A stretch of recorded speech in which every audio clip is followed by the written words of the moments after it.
Good morning, good morning, good morning. We are now live streaming on Facebook, and I would like to say good morning, good morning, good morning, or is it lunchtime? In the UK, it's 12 o'clock, so it's lunchtime.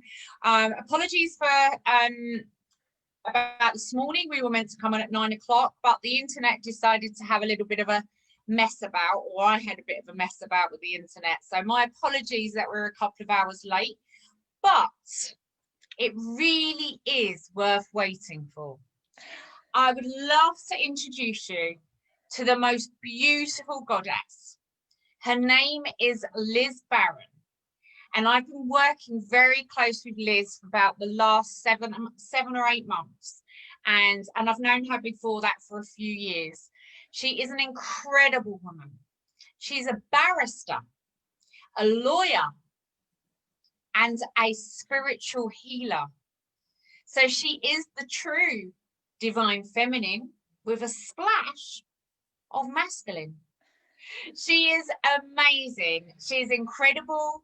She's a goddess. She rocks. And all of us in When the Goddess Calls the Temple, our lives are so much better for having Liz in our lives. So thank you, Liz. Thank you for joining me. And she's in our book on When the Goddess Calls, Volume 4. So Liz, please tell us all about you.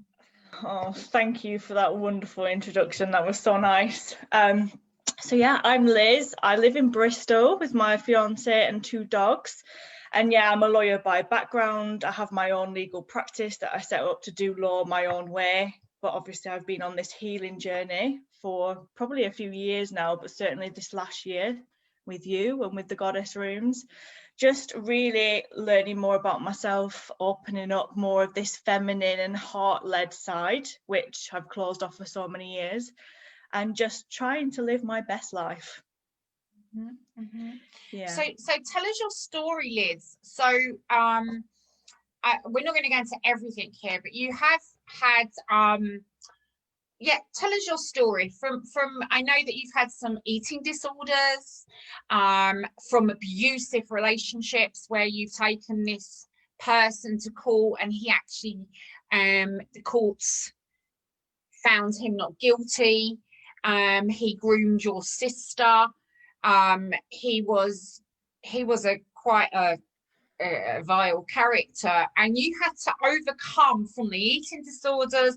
Then it went into self-abuse on yourself, because you went into this, I don't love myself, there must be something wrong with me, and you overcome so much. You really have. I mean, that's just the tip of what I've just said. I mean, what you've overcome is, it's just,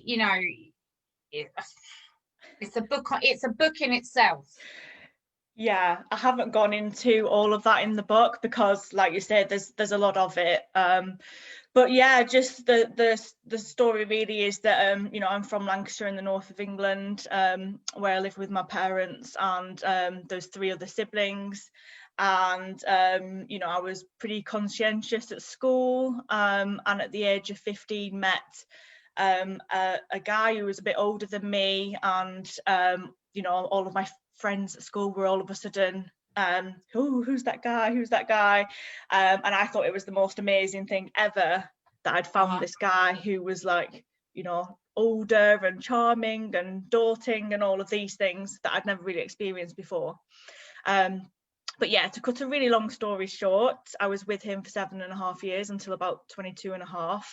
And he was so most of your development from child to adult, you were with him on that bit. That's one of the most important parts, isn't it? Yeah. So all of that time where I did my GCSEs, I did my A-levels, I went and did my law degree, and went to bar school. So all of that time I did all of those things whilst I was with him.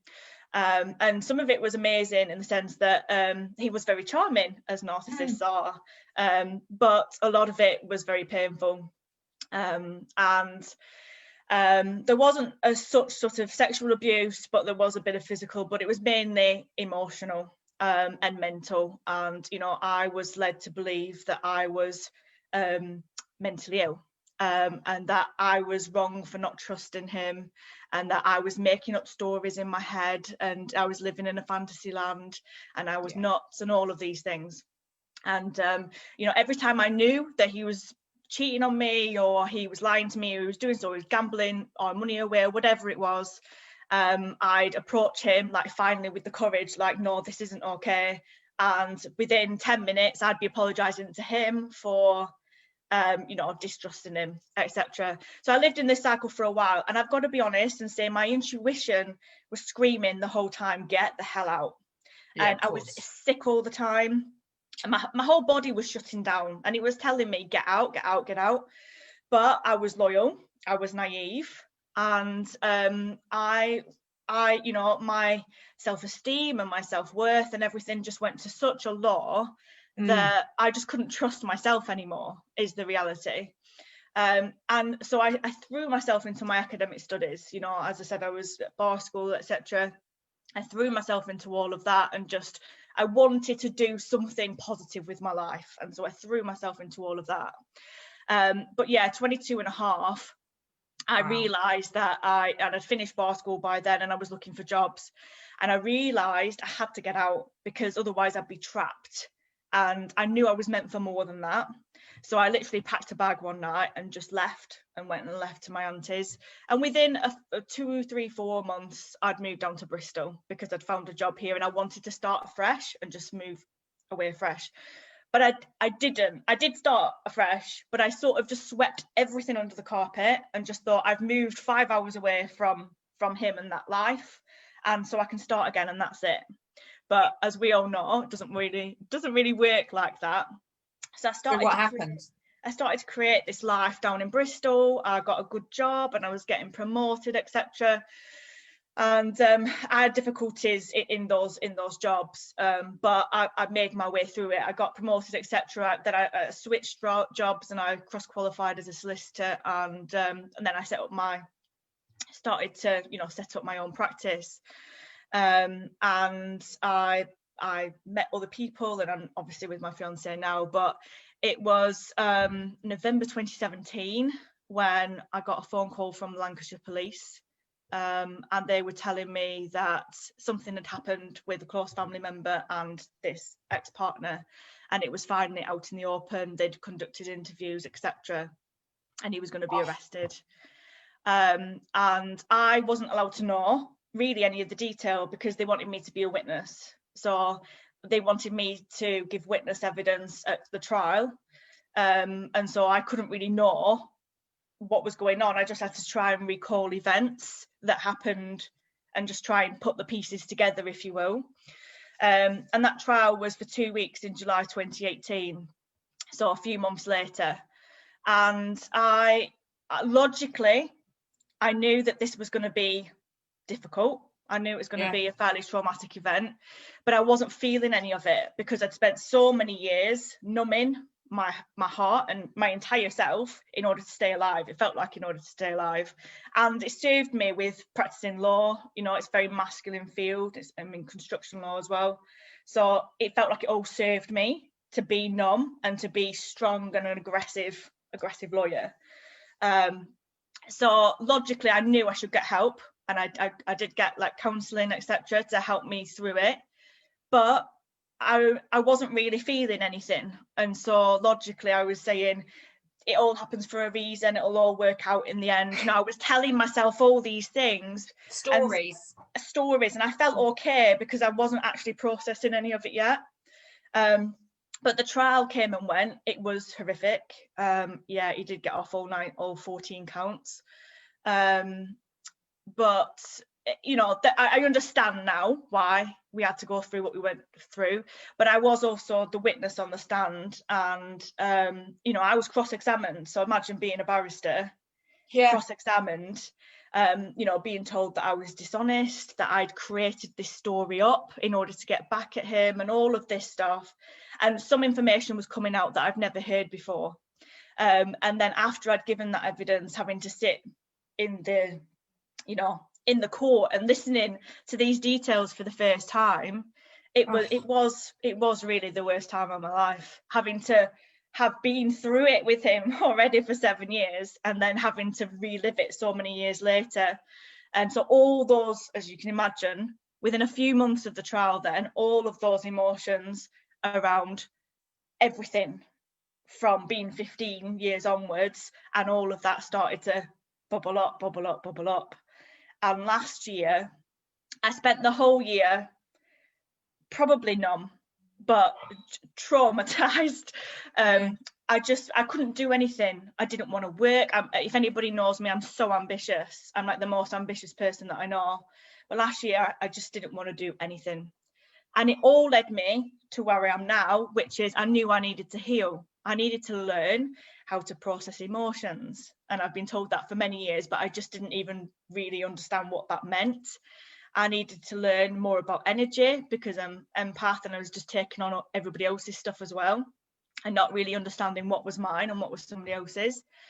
I needed to learn how to open my heart again so that I could process these emotions, and so that I could just then enjoy everything, because it's become a real big learning curve for me that in numbing all the painful stuff, I'm numbing all the joy as well. And the gratitude, I should be so grateful for everything that I've got in my life, but I wasn't feeling grateful. I always wanted more. I always wanted more. And it's because I needed that instant gratification of something to make me feel good, but then it was gone again. And even little things, I just didn't really feel. So it's been a whole journey of, opening up that Pandora's box, and it's still opening now. It's still not fully all dealt with, but it was a culmination of events that have led to this moment. And I am ultimately grateful for it. I am grateful for it, because I am who I am now because of all of that. Of course. And it's to stand in a courtroom and to hear it had been going on while you were with him. So all those times that you thought, hang on a minute, my intuition is right, and he was telling you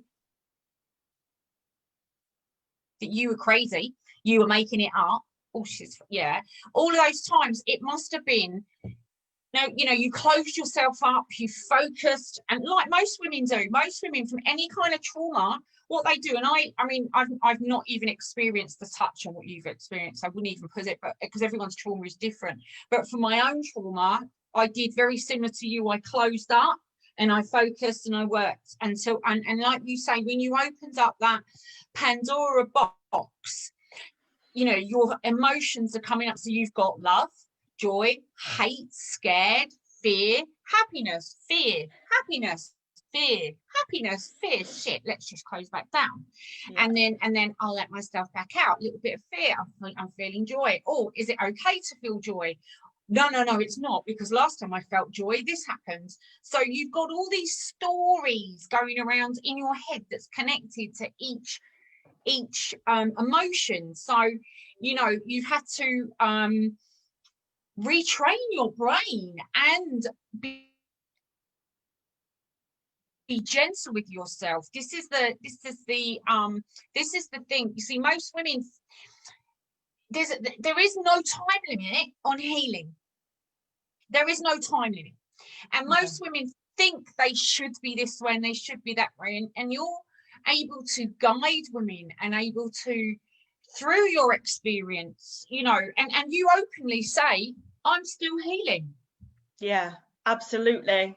And my clients now, so I still have legal clients, but I have coaching and healing clients too, can see me transforming in front of their eyes. And so many people say to me, wow, even 2 months ago, you were a completely different woman. And that has been this year for me, has just been all about that transformation and, learning so much about myself as well. So, you touched on eating disorders and things that as well that I didn't mention then, but if I did feel emotions, I didn't know what they were and how to feel them and how to process them, and I wanted to numb it all. I did want to numb it all, because I wanted to just concentrate on this career and moving forward and earning more money and having the most amazing clothes and whatever, and I thought that all of that was going to make me happy. and now obviously I know that it wasn't. And you know, it's just really opening up to you know, how I felt about myself. And I had bulimia, and you know, I used to eat loads of food and drink loads of drink, especially on the weekends, because I'd survived the week in the law firm, and then you know, just throw it all back up. And I was just really thought of myself as nothing, despite, you know, everybody looking at me from the outside and feeling, wow, she's successful, wow, she's, you know, the youngest barrister that qualified that year, and oh wow, you know, all of these things, people were saying that, but it just didn't compute. And and what's really become apparent is that it was all about my worthiness. Like, worthiness is the biggest thing. Just feeling so rubbish, just feeling so full of self-loathing and hate, so much resentment for myself and so much judgment. And then, you know, doing things to numb the pain, like the binge drinking and the bulimia, etc., and then hating yourself even more because you've done that and you feel sick now. And you know, so you're in this cycle where it's really, really hard to get out. And so this year, as well as learning how to process the emotions, is very much a year of learning how to love myself and how to have compassion for myself without judging everything that I have done in the past, or even sometimes some things that I do now, and thinking, you know, just sort of being curious. It's about being curious and being open to, okay, what am I feeling right now? Or okay, why did I react like that? And just being compassionate about the human, you know? Yeah, I hear you.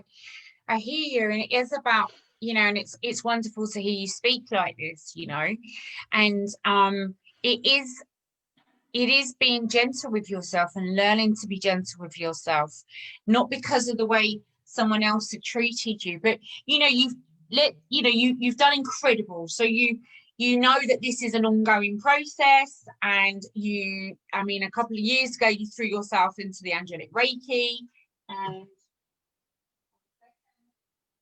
my little IT girls just brought the coffee in. We had a joke before we came on live, the IT girls behind there. So where was I? So you went and did your angelic Reiki, which lifted your vibration, because you need to have that. Everyone needs their vibration lifted, so it's not in that density. And then you started your theta journey at the beginning of the year. And you started your basic, you did your advanced, and you've done you've done quite a lot now. I think you're up to intuitive anatomy now. So that's your next one. On to the master classes. So you've done all the courses, but you're going on to the master ones now. Now you that in itself, starting the theta journey, completely shifted you, because it changed your thoughts and your beliefs. Because with theta healing, we work with the subconscious, where we're able to release the beliefs that no longer serve us, and we bring in new programs. The belief is a program.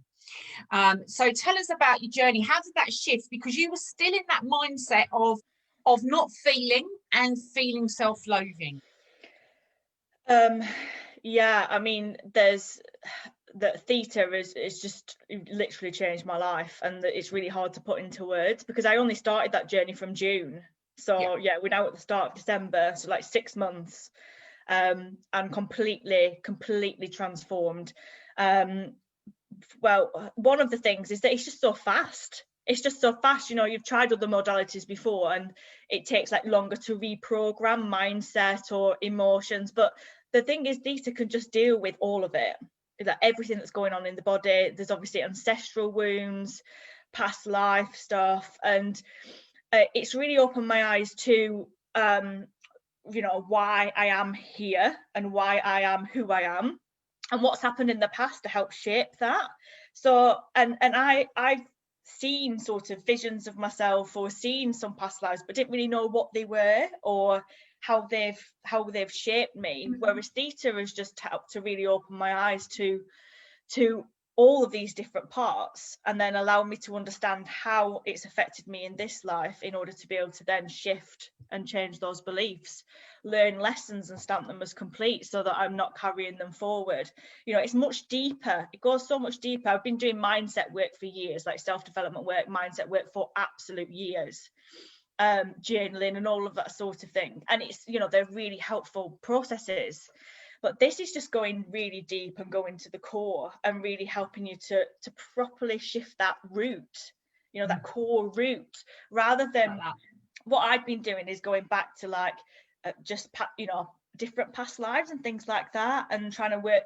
But actually that means that you're having to go through layers after layer after layer after layer, whereas with Theta, obviously you can just go straight to the root and pull it, and then then there's several other layers of things that are even deeper coming through as well. So it's just been a whole process, which, to be honest, has led to then the emotions and my heart really starting to open up, balancing the feminine and the masculine and allowing all of that in, as well. And it's really hard to put into words how transformational it is. I just tell everybody how amazing it is.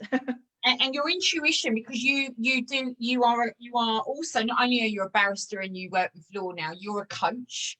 Yes. So you coach people. What is your speciality? How do you coach? Is it on their life performance, like their life mastery, or is it for business? What is it that you coach? Because I know that theta healing has like opened up your senses and your intuition, so like bing. And you know, and what I do like is that you have a lot of lawyers, so you actually coach a lot of lawyers too. So tell us what you do there in your business. Yeah, absolutely. So I do have a lot of lawyers, and it's because this has been my first year really of coaching and healing. I've just been sort of just welcoming anybody who feels aligned, and helping so many people, but they tend to be professionals because they resonate with my corporate sort of background or story, hence the lawyers, but also some other professionals as well. And I talk to them about creating the life that they desire. So it's not just sort of business or money, it's about knowing that you're meant for more. You know that you're meant for something bigger. You know that there's a purpose, a soul purpose that you're not quite tapping into, and you're not sure what it is or why you or what it looks like or any of those things, but you know that you're meant for more and you're not feeling it either. You're not happy, or you just know that there's this thing that you're meant to be doing and you're just not tapping into that. And so I suppose it's life, like transformational life coaching really, because we're covering all areas of your life, and delving into who you really are. So I have I call them three pillars. The first is Queen. So it's all about reconnecting to your queen, your real you, your higher self you. And that's peeling all the layers away, all the things that make you people please or feel like you're an imposter, or you know, all of the wounds that we carry. It's doing all of that work and taking your power back, really taking your power back, feeling into your heart again and balancing these energies so that you know with clarity and certainty who you are and why you're here, so you can step into that purpose. And then we can look at building the life that you want and how you go about that. So that is really the work that I do, and it doesn't matter whether it's a lawyer or another professional, but I am attracting a lot of lawyers, and that is what I've started to step into, is working more with lawyers, because my purpose, I feel, is to really bring this conscious light into the industry. It's very traditional, it's very patriarchal, it's not about, you know, it's about court disputes and about passing money from one person or company to another, and there's no dealing with the human emotions behind the trauma of a court case, and it's just a real lack of feminine, you know. Everything's aggressive and it's all about money, etc. And I just feel like other industries are starting to wake up to this. Even accountancy, they've started to coach more than just be accountants. They're actually coaching their clients through business growth and strategy and development and being happy. which is a really welcome development. And I think it's time that the lawyers bring this in. You know, it's time to allow that light to shine. So I'm really passionate about working with other lawyers who feel like they want to bring this more spiritual or conscious or heart-led side of themselves into law, because they feel like they can't be both. And I didn't think I could be both. I thought I had to leave law in order to do this work, but actually no, law needs it. Law needs it more than ever. Yeah, I hear you. I've got I mean, tomorrow's interview is with another lawyer who works in Dubai, who's also an author in the When the Goddess Calls Volume 4. So I know that lots of the clients that have been coming, but we also have another one, Joanna. So, you know, we have lawyers and all legal people that work with us. And yeah, it's really interesting. I love the work that you're doing, and I love the vision that you have about I mean, the masculine and the feminine is distorted, the visions out there of what it is, but you have connected, you're part of the priestess code, so you're connecting to that energy.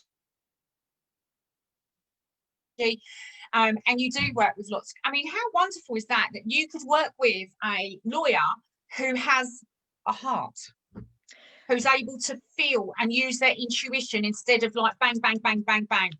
Oh, yeah. Especially for women, we need that. Yeah, but you need the advice as well. So it's bringing both parts together. And yeah, I do have a big vision for that. And I can't tell you how many people have asked me for legal help, but it's not my area. And so I've said, you know, I'll do what I can, but it's not my area.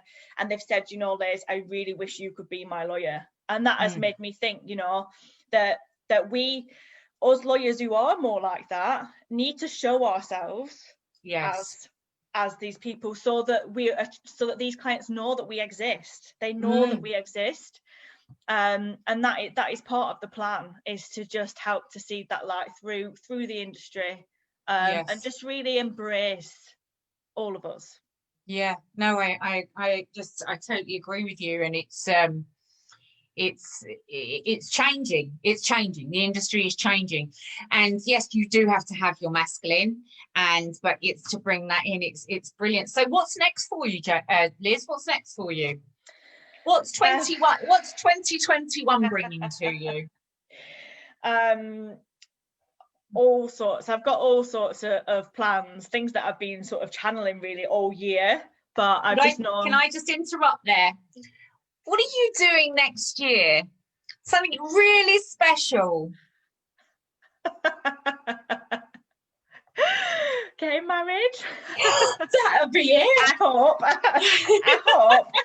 Yeah, it was supposed to be on the 14th of November, but obviously with UK lockdowns, etc., we've had to postpone it, and we've not actually rearranged it yet. So fingers crossed. Yes, we get married next year, and also move into our new house, because we've got a farmhouse in Wales that's been renovated for the past year, and it's still got a bit of work to do. But yeah, hopefully we'll get to move into there as well, and I'll get the nice country lifestyle, which you deserve. Yes, thank you. Yeah, I do. Liz, how old are you? 33. Yeah. So you're 33, and you became the youngest barrister. You are a lawyer. You've been through whatever you've been through, and you're now on the spiritual side. I think what you've done in 33 years, and you're going to get married next year to a beautiful man, Ben, who's really beautiful, who's also a lawyer. Yeah. And so you got your happy ever after, you got your 2 beautiful dogs, and what you've achieved in 33 years, I'm telling you, you are incredible. So thank you. What else are you going to do apart from moving to your house, get married, play with your dogs in the country? I'm sure there'll be tons more healing work. I'm sure. But yeah, I do have plans for lawyers, for really helping them to really embrace this side of themselves. I've got plans for a membership, and to create a community of us lawyers, and help to really bring them out and show them how they can embrace both sides in their practice. So yeah, I do have lots of plans, and I'm really excited about what's to come. Can I just say, do you know what I love about you, Liz, is that you're real. You're genuine, you're authentic, you don't use the big fancy words, you don't hide behind a big branding marketing account, you don't have, you know, you're not screaming all over social media. You're class. Thank you. You're pure class. And yeah, thank you for being in my life. Thank you for sharing your story, Liz. Thank you for being in my life. And anybody that would like to read her story, she's in When the Goddess Calls Volume 4. She hangs out with us at the Goddess Rooms as much as she can, so you can come and visit her when she comes to see us. Join her through her social media. She is a queen. She likes to call herself a queen, off with their heads, and that's a bit of our joke. And she's amazing. So connect with Liz Barron. Thank you so much. Thank you so much. God bless, my darling. Bye-bye. Have a wonderful day. Bye, and you.